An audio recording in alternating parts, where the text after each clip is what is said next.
Hi everyone and welcome to my channel. My name is Margot and today we'll be talking about watercolor painting techniques. So today's video will be all about learning the fundamentals and basics of handling and working with watercolors. Watercolors are actually a relatively easy medium to work with because you don't need a lot of space to work with them, you don't need a lot of materials, and it's relatively inexpensive. So watercolor lends itself to a lot of experimentation. So the more you try out different things and experiment with the materials, the better you'll get. But with that said, if you're starting out, there are some good basic rules of thumb to learn about and some basic techniques that will help you along as you're getting started. Let's start with our basic tools first. We're going to need our watercolor paints in pan or tube format. We're going to need some watercolor paper, a sheet or a block will be fine, some water, a brush or a few paint brushes, and a mixing palette. I will be using a Sennelier watercolor tube for this demonstration, as well as a Daniel Smith watercolor paint, which I like as well. Any watercolor paints will work, although I always suggest purchasing the highest quality you can find. Watercolor paints come in both tube as well as pan format. It really doesn't matter which of the two you use, it just ends up being about personal preference. So I'm going to squeeze out this tube into my palette. And so for palettes, I recommend just using either ceramic plates, or there are a whole range of palette options that I have listed on another video that I made, which you can reference in the card above. And just for your reference, right here I'm squeezing out a tube of sap green from Daniel Smith and ultramarine blue from Sennelier. Next up are brushes, and today I'll be using an Escoda brush from their Prado line. And essentially you want the bristles in your brush to be soft and pliable, and that's what makes a good watercolor brush. The first thing to know about watercolors is that they are activated by water. So anytime you are applying paint to paper, you are always mixing it with water.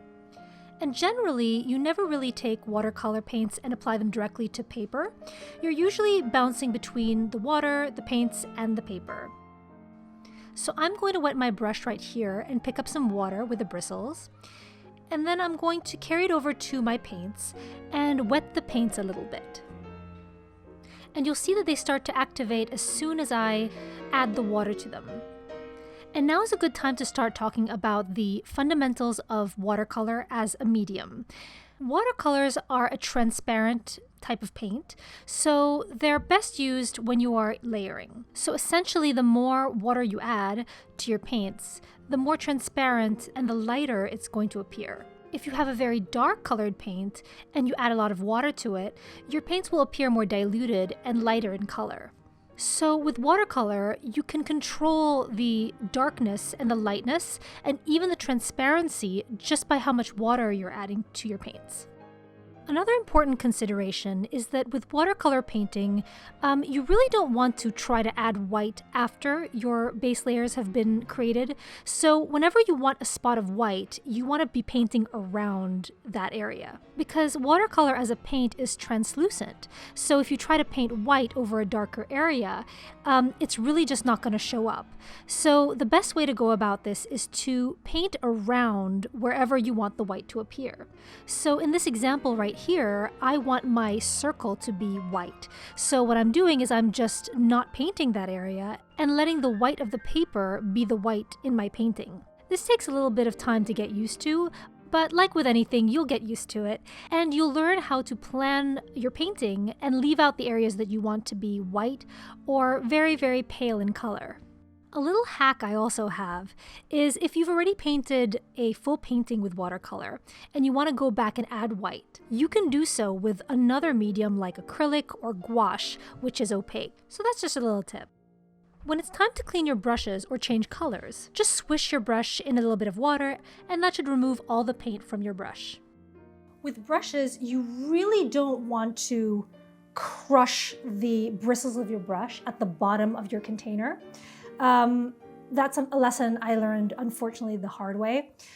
Because what happens when you do that is that the the bristles, first of all, get damaged on the end of the brush, but also this silver part here, what's called the ferrule or ferrule, I don't know how you pronounce that, but gets damaged as well. And so what you really don't want to do is put your brushes through the wringer. You really want to be as gentle with them as possible.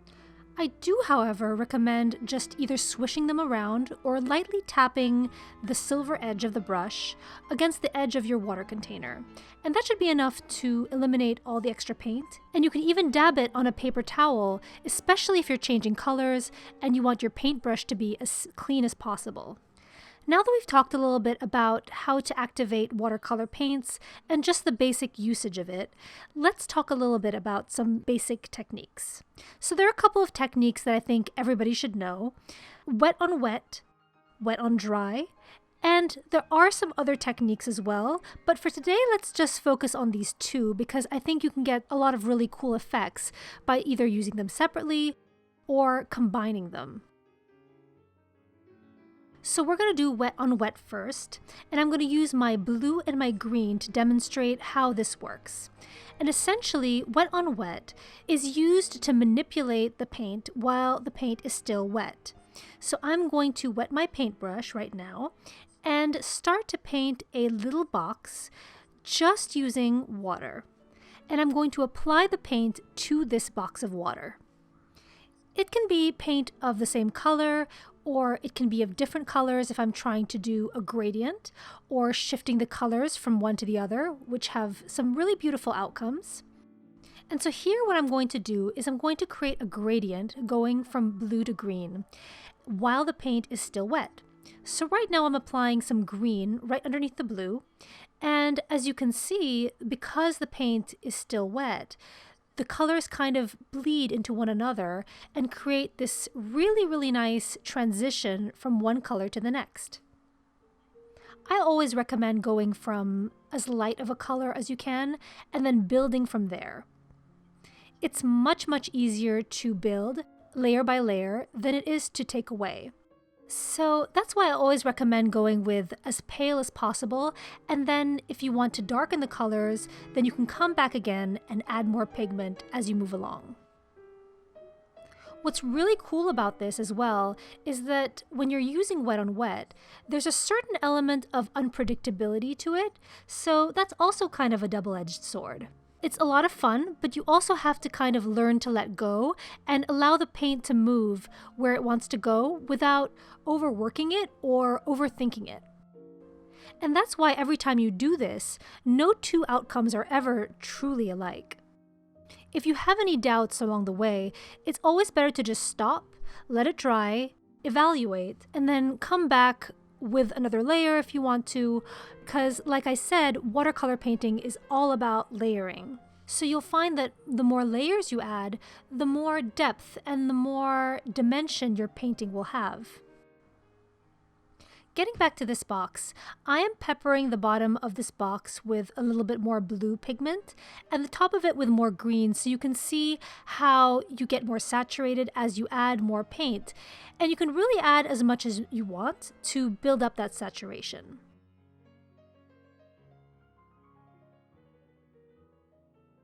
For the last example of the wet on wet technique, I'll be showing you how you can also use wet on wet to create a gradient from the same colors. So going from a very, very pale instance of that color to darker. So this is going to be done with the sap green color. And you'll see that I'm just taking more paint and more pigment and layering it at the top. And that just creates a monochromatic gradient effect.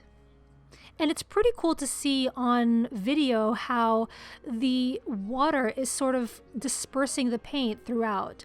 And you can kind of see it start to happen in real time right now. As I'm painting the lower half, the top half is bleeding down slowly. We are going to let this dry now. And I will now move on to the second technique that I mentioned earlier, which is wet on dry painting. Wet on dry is essentially where you add another layer of watercolor after your initial first layer has dried completely.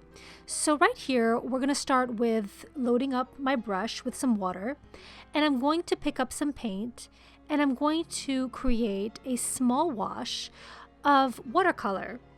Right here, I'm just picking up the blue color and painting a very light box, a light layer of that first. And then what I'm going to do after that has dried is add another layer afterwards. So wet on dry is exactly what it sounds like. You're painting a wet layer on top of a dry layer. Wet on dry painting is a lot more controlled, and I think that's because you're less at the mercy of the water and drying time, having to race against the clock for when your paint is going to dry, that you can proceed a little bit slower and more methodically. And just note that I haven't gotten to the wet on dry portion yet. Right now I'm just creating a base layer, which looks exactly like what I did before with the wet on wet technique. So the magic of wet on dry hasn't begun yet. So I just want to make sure that you guys don't get confused by this, just seeing what I'm doing right now and wondering why it's not looking any different from what I did previously. And one thing to remember about wet on dry technique is that you really want to make sure that your layers have fully dried before you proceed. You do not want to proceed with a layer that is still a bit damp or wet in any way, because that will affect the outcome. Now that these swatches have dried, we can really see the inherent beauty of watercolors and how, especially with the wet on wet technique, that lends itself to these beautiful gradations of color. Like I mentioned before proceeding with a new layer, especially if you want to do wet on dry, you really need to make sure that the previous layer has fully dried. So I'm going to start working on the top swatch, since that appears to be fully dry. And I'm going to build a little bit of a gradient here, but in a more controlled manner. So I'm going to add some blue to the top, and you can see how, because my previous layer fully dried, the paint is not moving around as freely as it would be if I was working on a wet layer. So you can see there's a very hard edge going on where the paint ends, and if you want it to be a smoother transition, you just wet your brush and feather that edge a little bit, which should create a smoother transition and make it look a little more blurry and less like a hard edge. And in my experience, I find that wet on dry is better used when you start working on details. So it's usually better to start working with wet on wet for backgrounds and larger washes of color, and then transition to wet on dry for details. It's also a good idea to change your water regularly so that your colors don't get muddy. Right now, I'm creating a gradient, just like I did for the previous set of swatches, but I'm doing it much more gradually and in a more controlled way. That is essentially an example of how you can still do a gradient with wet on dry, but more importantly, you can go in and take your paints and start creating much more defined details, things like leaves and branches, just about anything that you need to paint with more intricacy. But just like the broader washes, you can still come back into these intricate sections and layer more on. So right now I'm adding a little bit more blue, some darker tones there so that it stands out a little more. These swatches are all very abstract, but it's just to show you how these techniques can be used, either individually or combined, for some really cool effects. And just like I did for the swatch above, I'm blurring the edges here a bit so that my gradient looks more seamless.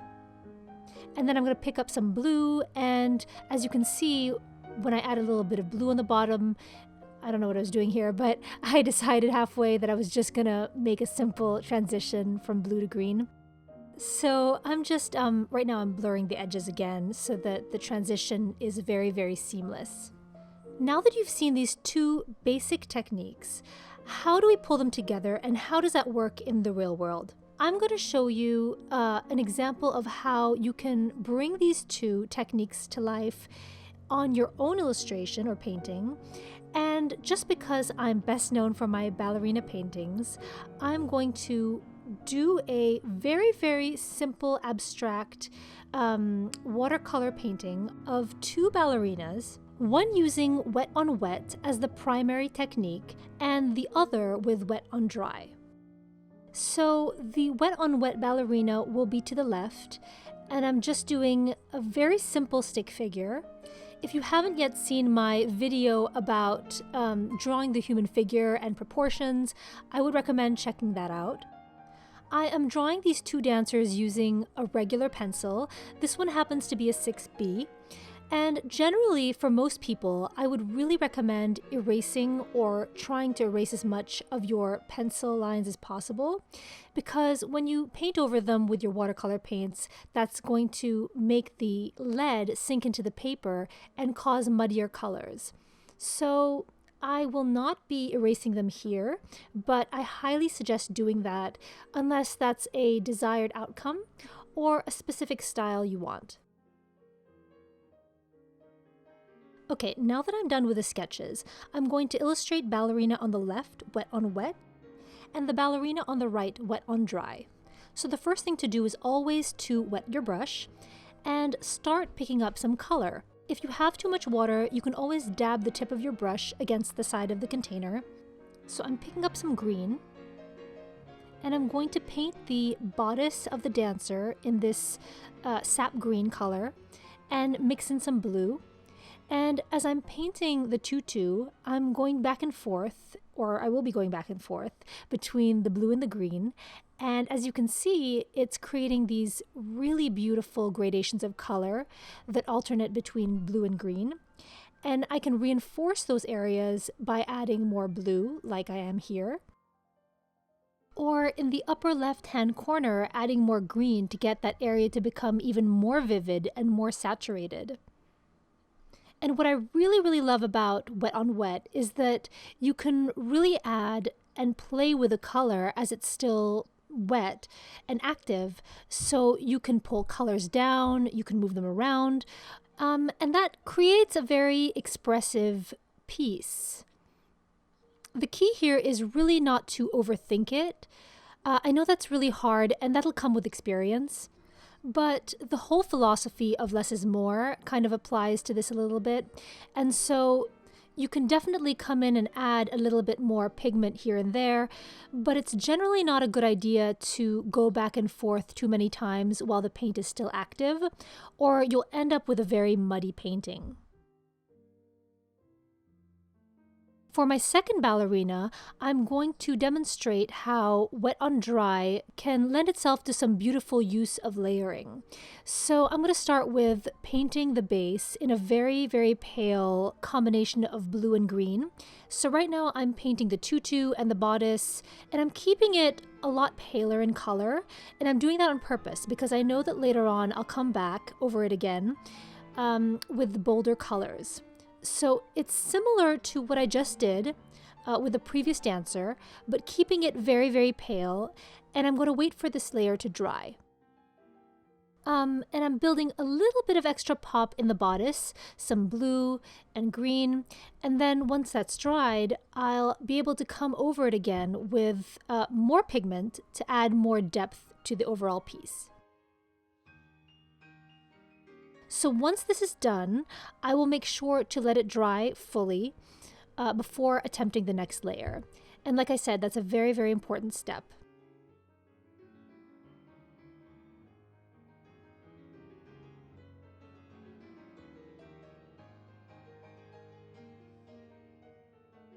Now that my paint is dry, I'm going to wet my brush again and start going over certain areas again to build more depth. And that really is the key to creating the optical illusion of transparencies and also bringing out more richness and deeper tones and complexity to your painting. So now I'm adding a couple more little dabs to the bottom of the tutu in some of the blues. And I'm just lightly feathering over that area and bringing some more blues into the body and adding some shading. And in my opinion, it's always better to be a little more light-handed because you can always go back to these areas and layer some more. But it's much, much harder to take away once you've applied that color there. And I'm adding a little bit more blue to the feet to help define them a little more, and bringing it up the leg and having it taper off by using a little more water to blur that hard edge. And so when you're working wet on dry like I am here, where my underlying layer is dry but my top layer is still wet, I usually just dance around between different areas as I wait for them to dry. So I'll go up to the head for a little bit, add some more detail there, come back to the bodice, go to the feet, and move around like that so that as I'm working, different sections of my painting are drying simultaneously. And as you can probably see from these examples, I'm not a very realistic style painter. I prefer much more gestural, even expressive pieces than anything too realistic. But that's just my personal preference personally. So don't beat yourself up if what you're doing isn't looking particularly realistic or anything like that. It's really just the joy of working with paints and experimenting, not taking anything too seriously, and having fun, really finding the joy in it. I added a couple of dots to the tutu, which sort of hints at there being sequins there, and I always think that's a lot of fun, layering these sort of abstract dots, one on top of the other. And as you add layers, the more it kind of looks like it's different layers of sequins peeking out through different layers of tulle. And you can basically keep layering indefinitely. That's the beauty of watercolors, is that it's all about building these different layers and still somewhat being able to see through them. So now that I'm done with ballerina on the right, I'm going to add a couple more details to the ballerina on the left. And I'm going to add some darker blue dots here and there to kind of mimic the sequin effect I had with the other dancer, and add a couple of areas with more definition and some shadows here and there. And so as you can see, you can really mix and match these techniques, and ultimately the goal is to not have to think about either of them. Like I know for myself, I'm never thinking, oh, I'm doing wet on wet or I'm doing wet on dry. At some point it just becomes automatic. So now that we're done, we always make sure to clean our brush and wipe it clean. And it's very, very important to make sure that when you're not using your brush, you're storing it correctly. I do not recommend putting your brush with the bristles facing up in the container right after using it. I recommend putting it flat on the table and letting it dry that way, because what happens when you store it upright is that all the moisture from the bristles in the brush will descend, thanks to gravity, into that ferrule of your brush. And that's the area that houses the glue, which holds all the bristles together. So if water gets into there, there's a good chance you'll ruin your brush over time. So I recommend placing your brush flat on the table and shaping the tip to be as close to how it looked when it was brand new, so that it dries that way and you can retain that nice sharp tip. So there you go. Those were some very, very basic watercolor painting techniques and just general knowledge that I think everybody should know if you're starting out with watercolors. So like I said before, the best way to improve with watercolors is to experiment a lot and try different things and see what works for you. If you have any questions or if you have any specific video requests, leave them in the comments below, and I'll see if I can tackle that subject in one of my upcoming videos. Thank you so much for watching, and see you next time.